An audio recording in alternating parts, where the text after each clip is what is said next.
ગુજરાતભરના તાજા અને સચોટ સમાચાર મેળવવા માટે અમારી રાષ્ટ્રીય સમાચાર ચેનલને સબસ્ક્રાઇબ કરો અને બેલ આઇકન પર ક્લિક કરો।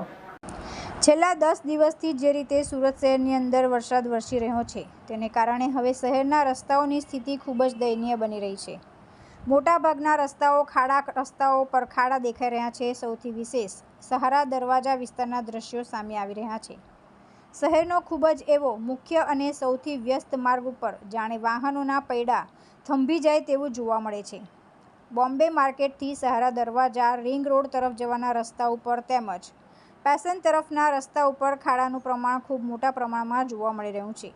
સુરત શહેરમાં મોટાભાગની બસ પણ આ જ માર્ગથી શહેરમાં પ્રવેશ કરતી હોય છે। આવી સ્થિતિમાં ટ્રાફિક પણ ખૂબ થઈ જાય છે કારણ કે રસ્તાની સ્થિતિ એવી છે કે લોકો વાહનો ઝડપથી ચલાવી શકતા નથી। નમસ્કાર મિત્રો, હું વિપુલ સુહાગિયા, કોર્પોરેટર સુરત મહાનગરપાલિકા આમ આદમી પાર્ટી।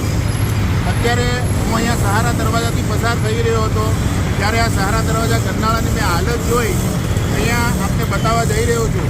7,800 કરોડ રૂપિયાનું બજેટ ધરાવતી સુરત મહાનગરપાલિકાના સહારા દરવાજા ગરનાળા વિસ્તારની આ હાલત આપ જોઈ શકો છો।